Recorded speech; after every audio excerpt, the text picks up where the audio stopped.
특히 2,900만 유권자 여러분, 830만 해외 동포 여러분 안녕하십니까?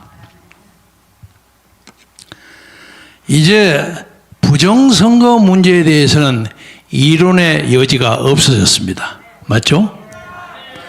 이제 이 거대한 문제를 어떻게 해결하느냐 하는 것이 우리들에게 남겨진 과제입니다. 그날도 오늘 같았을까 모르겠습니다. 지금부터 59년 전인가요? 59년 전에 오늘 5.16이 벌어진 날입니다. 박정희 소장이 한강을 쳐들어와 가지고 민주당이, 당시도 민주당이었어요, 심파 구파하고 난리 법석 싸움을 하고, 대무대가 태평로에 있는 국회의사당에 가서 의사당을 점령하고 이런 개판 같은 국회 때려치우라고 난리를 치고 그랬습니다. 4.19가 일어난 후에 우리에게 덤썩 안겨진 자유민주주의를 당시의 집권 세력인 민주당이 관리를 하지 못했습니다. 심파 구파가 난리 법석을 하고 싸움을 했습니다. 그래서 5.16이 벌어졌습니다. 5.16이 꼭 옳다고 당시에 볼 수는 없었지만은 역사는 뭔가 불가피한 측면이 있습니다. 59년 후에 59주년 5.16을 맞이하는 사람들에게도 가끔 제가 그런 얘기를 듣습니다. 이 59년 전에 벌어졌던 게 또 한번 벌어졌으면 좋겠어, 이런 얘기를 많이 합니다만은 그것이 현실적으로 거의 불가능합니다. 우선은 저 청와대에 있는 문아무개라는 사람이 전방에 있는 용맹무성한 군대 사단을 많이 해체시켜 버렸고, 또 하나는 요새는 핸드폰이 발전돼 가지고 단 500명만 군사가 출동을 하더라도 5분 10분 내에 수도경비사령부에 어느 부대가 어디서 출발하는데 대대장의 이름은 누구고 소대장은 누구고 쫙 끼워버려요. 그래서 다 막아요. 이게 현실적으로 군대의 출동이 불가능합니다. 이렇게 현실적으로 구태다가 불가능한 나라를 우리는 그린 에어리아, 그린 컨트리라고 부릅니다. 녹색 국가. 그런데 그런 것을 전혀 지지하지 않고 가능하지도 않는다고 생각하면서도 오늘의 이 나라의 이 엄청난 부정선거를 과연 무엇으로 해결해야 하느냐? 종교적, 신앙적으로 말하면 하나님의 힘으로 해결해야 하는데 하나님 기도만 부리고 하면 됩니까? 행동하는 양심, 행동하는 국민이 있어야만 해결합니다. 그렇죠? 그래서 당시에 59년 전에 5.16 그리고 60년 전에 4.19는 부정부패한 권력에 대한 항거였습니다. 부패하고 합의를 못하고 맨날 당리당략에 빠진 그런 세력에 대한 항의였습니다. 그러나 오늘의 문제점은 단순한 자유민주주의 세계에 부패한 정권, 레짐 이런 것에 대한 문제가 아니라 우리 사회를 사회주의로 체제를 변환시키려 하는 거대한 음모 세력에 대한 자유민의 항거이어야 합니다. 그런데 엄밀히 보면 우리 5,000년의 역사 동안에 가장 심각한 위기에 있습니다. 이게 과장이 아닙니다. 한민족이, 소위 말해서 조선민족이 백두산 신단수 밑에서 당군 왕감에 의해서 만들어진 이래 우리가 그 당군 신화를 믿는다고 가정하고 수많은 외침을 받았습니다. 900몇 번을 받았다고 그럽니다. 그리고 중국이라는 저 거대한 나라, 요새 우한 코로나 때문에 난리 법석인 나라, 이 나라가 자기들이 자칭 세계의 중심이라고 주장합니다. 그 자기들 중심이 있고 동이, 동쪽 오랑캐, 서융, 서쪽 오랑캐, 남만, 남쪽 오랑캐, 북쪽 오랑캐, 사방에 있는 게 전부 오랑캐라고 취급했어요. 자기들이 왕초라고. 중화사상이 그겁니다. 그런데 그 중국이 동이를 빼놓고 서융, 남만, 북쪽 전부 점령을 하고 지배했지만 동이라고 불리던 조선민족은 지배하지 못했습니다. 그러니까 우리가 5,000년 동안 난리법석을 당하고 모욕을 당하고 굴욕을 당하면서도 조선민족이라는 아이디어, 주체성을 지켜왔습니다. 이게 굉장히 중요한 일입니다. 티베트인이 신강인이 다 그냥 합병되지 않았습니까? 그런데 동이족이라는 사람은 합병되지 않고 우리의 아이덴티티를 지켰는데, 이제 이 우리나라 안에 있는 어떤 세력이 우리 혼자 살기 힘들다, 중화 사상에 묻들어서 같이 살자, 이런 사고방식을 가져가지고 지나치게 친중 정책을 해요. 이거 옳지 않죠? 그래서 지금 우리나라는 우리의 정체성과 주체성과 나라의 어떤 주권을 결정적으로 놓쳐버릴 만큼 중요한 위기에서 세계의 주목을 받고 있습니다. 우리 5천만, 북한에 2,400~500만, 한 7,400~500만인데 조선족이, 한민족이, 북한은 세계에서 유례가 없는 엉터리 공산 세습 정권에 들어서 있어요. 이거 말도 안 되는, 근데 현대 문명에게 도대체 어떤 것도 적용되지 않는 엉터리 세습 정권에 들어서 있어요. 이게 세상에 부끄러운 일이에요. 아니 어떻게 옛날에 고대 왕조처럼 세습을 합니까? 그런 나라가 어디 있습니까? 근데 우리 반도 북부에 그거 있어요. 우리 대한민국 헌법으로 봐서는 한반도와 그 부속 도서를 점령하고 있는 불법 집단입니다. 그런데 남쪽에서 자유민주주의를 한다는 사람들이 이제 부정부패 하다 못해서 국민의 가장 중요한 주권 행사인 선거를 조작해요. 근데 이 선거를 조작하는 것이 옛날도 조금씩 있었습니다. 예를 들면 자유당 시절에 전라북도 무주진안 장수 아시죠? 무진장이라고 하는데 거기에 뭐 돌아가신 분 이름을 언명해서 미안합니다만 그분에게 전휴상이라는 분이 있어요. 전휴상이라는 양반이 투표를 깔고 보니까 자기 유권자가 100명인데 투표수가 102인가 104표가 나왔어요. 그게 그 엉터리죠. 갖다 집어넣은 거예요. 그런 아주 고전적인 투표 집어넣기가 오늘도 한국에서 벌어지는 거예요. 그런데 그동안 IT가 상당히 발달해가지고 우리나라 선거 투표 개표기가 전 세계에서 수출을 했어요. 콩고도 가져갔고 이라크도 가져갔고 볼리비아도 가져갔어요.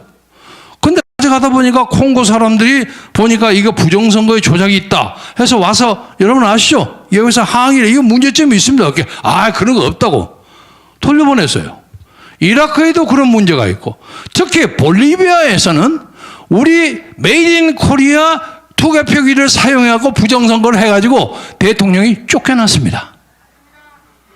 그러니까 제가 말씀드리고자 하는 것을 요약하자면 전 세계 사람들에게는 대한민국 코리아라는 사람들은 거짓말로 투표기를 조작하는 사람, 조작이 가능한 투표기를 외국에 팔아먹는 사람, 그에 그치지 않고 자기 나라 국민의 투표도 조작하는 사람, 세상에 가장 부정직한 사람, 이렇게 됐습니다.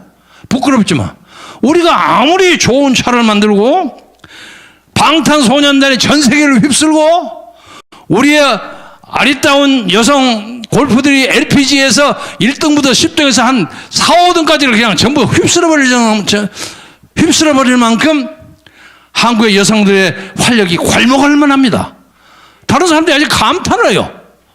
어떻게 쟤들은 춤만 잘 추고 노래만 잘하는 줄 알았더니 트와이스 같지, 소녀시대처럼 그런 줄 알았더니 골프도 그렇게 잘 쳐. 한국에 대한 찬탄이 대단합니다. 한국 사람의 손재주, 영어로 덱스테리티라고 합니다. 굉장히 좋아요. 그래서 골프가 이 손재주가 좋아야만 잘 들어간 겁니다. 그렇죠? 그리고 국제 기능 올림픽에 가면 한국 사람이 손재주가 좋아가지고 지난 한 10년, 20년 사이에 한 번을 빼고 항상 우리가 금메달 받았어요. 손재주가 탁월해요, 한국 사람이.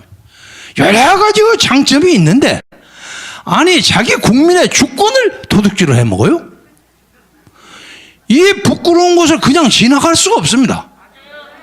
그러니까 우리는 우리 당대의 어떤 누가 당락의 문제를 떠나서 우리 국민과 우리 국가의 존엄과 국격을 위해서 이것은 끝까지 가야 한다고 생각하는데, 여러분 어떻게 생각하십니까?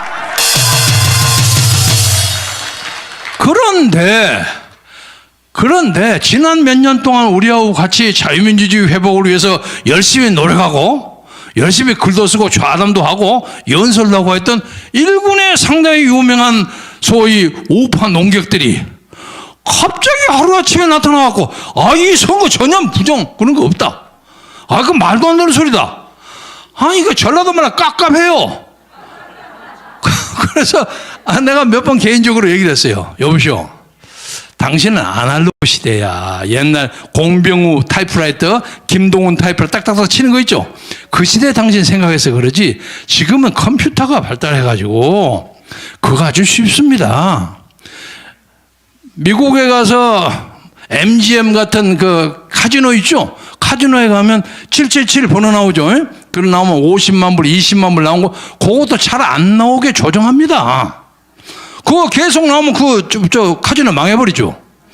그러면서 이 조작을 하는 것은 쉽게 말해서 컴퓨터 공학과 학사 자격만 받으면 할 수 있는 기술입니다. 어려운 게 아닙니다. 지금 이 정권의 주역들은 우리나라 젊은이들의 소위 IT의 기술, 컴퓨터 기술을 과소평가한 거예요. 이건 말이 안 되는 장난이야. 다 보여요, 이게. 그래서 유명한 양정철이라는 사람 나오죠. 엊그제 양정철에 대해서 진중권이가 뭐라고 한마디 했죠. 그 사람 사고 칠지 내가 알았다 그랬더라고요. 진중권 교수에게 저도 동의해요. 저 사람이 옛날부터 조금 문제가 있는 사람이다. 옛날 저하고 한때 앙숙이 됐던 노무현 전 대통령, 내가 그 양반 때문에 열흘 동안 감옥소도 갔다 왔습니다. 노무현 명예훼손했다고. 나는 주로 감옥소 갔다 온 게 재판받는 게 말하는 것 때문에 갔다 옵니다. 그런데 노무현 때 노무현이가 하도 언론들하고 사이가 좋지 않았던 모양이야. 그러니까 노무현이가 그냥 이거는 뭐 기자는 뭐 이 새끼들 안 봤으면 좋겠다, 꼴도 보기 싫다 막 그랬던 모양이야.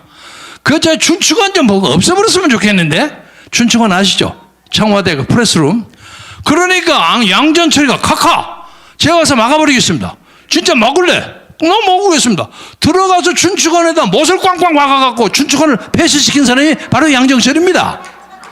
그래서 제가 그걸 보고 이놈아가 노무현에게 충성은 되게 바치는데 이거 나중에 문제가 있겠네. 사람이 아무리 지도자가 격한 소리를 하더라도 보호자하는 사람은 각하 좀 참으십시오. 만백성의 어버이로서 참아야지. 말려주는 것이 충신의 도리인데 그 사람의 맞장구를 막 치는 거예요. 그래서 이게 좀 문제가 있다. 그리고 제가 맨 처음 한 달 전에 여기 와서 양정철을 주목하라 그랬죠. 그 다음에 문제가 된 사람이 이근형입니다. 이근형 전략기획위원장인데 이 사람이 아마도 보기에는 양정철과 약간의 의견의 차이가 있었던 것으로 추측합니다. 뭐 사실 여부는 모르지만 추측하는데 그 양반이 자기 SNS인가 어디에다가 선거에 대한 표를 하나 딱 냈는데 옆에다 조정값이라고 붙인 게 있어요. 조정치.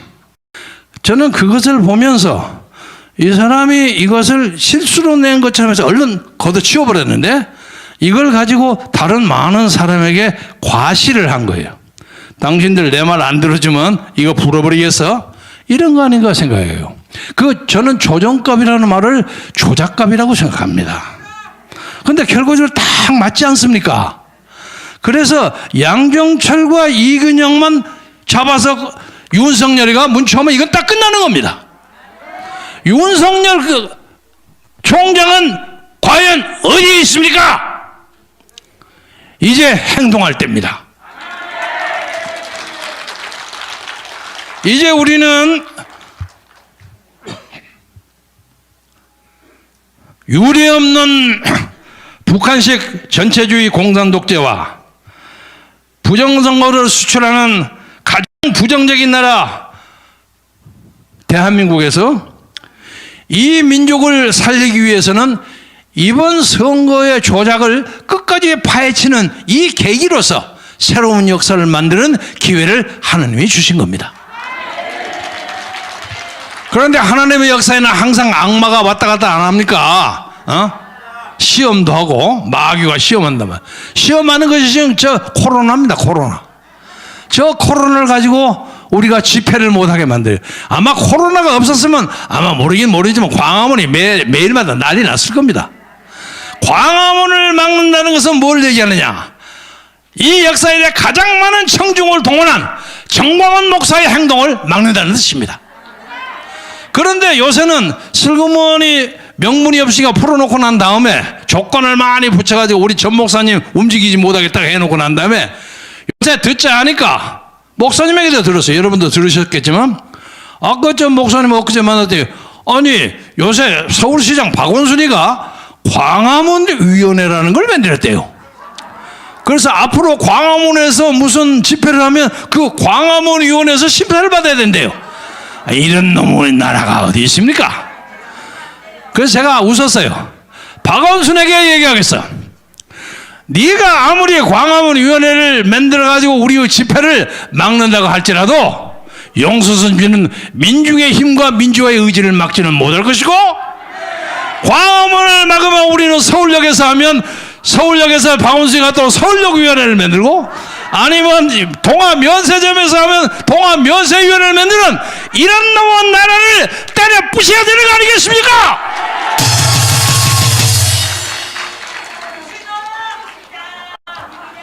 제가 말씀을 마감하면서 아주 사소한 재미있는 얘기를 하나 하겠습니다.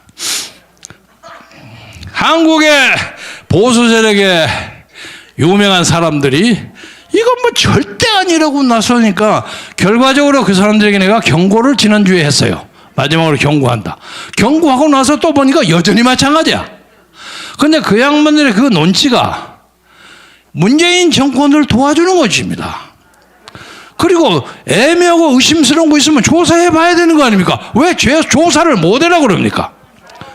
조갑재, 정규재, 김진, 이병태, 그리고 애기 같은 이준석이는 상대할 거 없고 이런 사람들에게 다시 한번 경고해요. 당신들이 하는 활동이 대단히 반민주적이고 반민족적이라는 것을 나는 경고합니다. 어떤 통계학자가 나와서 자기의 주장을 계속하면서 자기는 자기 확신을 걸고 제 생명을 걸겠다고 그러더라고요. 그러니까 누가 질문을 누가 해나 제가 어떻게 생명을 걸겠습니까? 필요하다면 63빌딩에서 떨어져 내리겠습니다. 이러더라고요.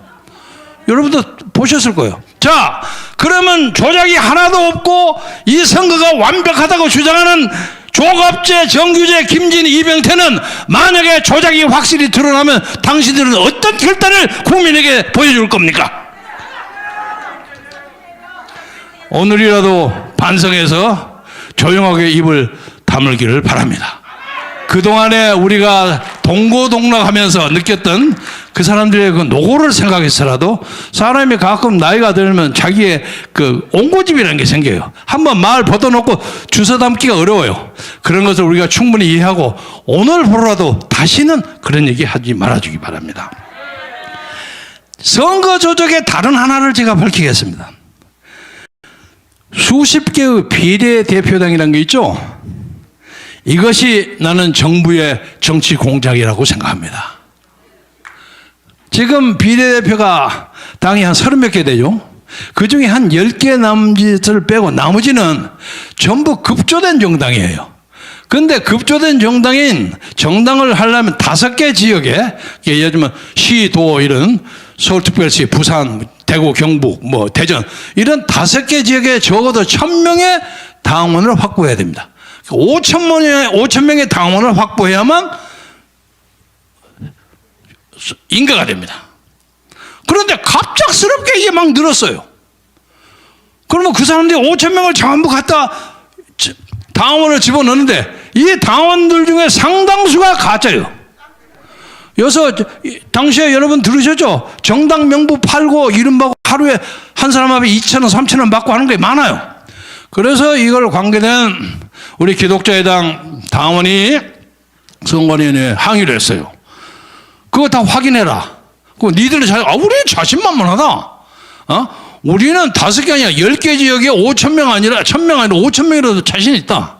그러잖아요. 자신 있어요. 그러니까 선관위 뭐라고 하냐. 우리는 그 당원들의 진성 여부를 가릴 책임이 없다. 이게 말입니까? 막걸리입니까? 적어도요, 딱 사람이 들어먹을 딱 컴퓨터에 입력하면 쫙 인증사항이 들어가지 않습니까? 그러면 나머지 다른 거만 탁 보면 겹치니까 그냥 나오잖아요. 그러면 그거 반납시켜야죠. 그것을 중앙선거관리위원회가 안 했습니다. 그것은 우리 같은 기독자의당에 표가 몰리어서 눈에 보이게 몰릴까 봐서 해코지를 하려고 여러 가지를 만들었습니다. 심지어 그 당 중에는 자기들 공층 5,000명의 당원도 찍지 않는 당이 있어요. 비례대표. 예? 대한당이라고 4,855표를 받았어요. 그러니까 145표 자기 등록된 당원도 다 찍지 않는 그런 정도 되죠. 이게 가짜예요.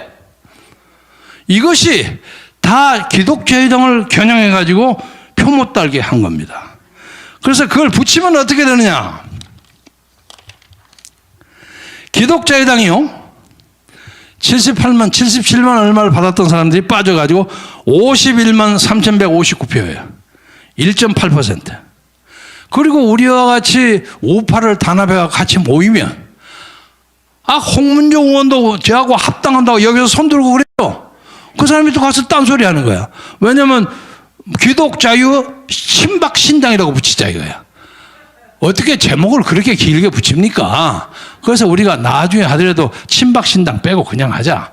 그리고 비례대표 이런 것은 정광훈 목사님도 동의하고 해서 이렇게 배려하겠다 하다가 딴 데 가버렸어요. 조원진도 마찬가지야. 왔다 갔다 해버려요. 그런데 이 재미있는 것은 이것이 사실 그대로라고 보고 깎아진 거 그만두고 현재로 봐서 기독자의 통일당 1.83%, 우리공화당 0.74%, 친박신당 0.5%, 보태면 3.1%가 됩니다.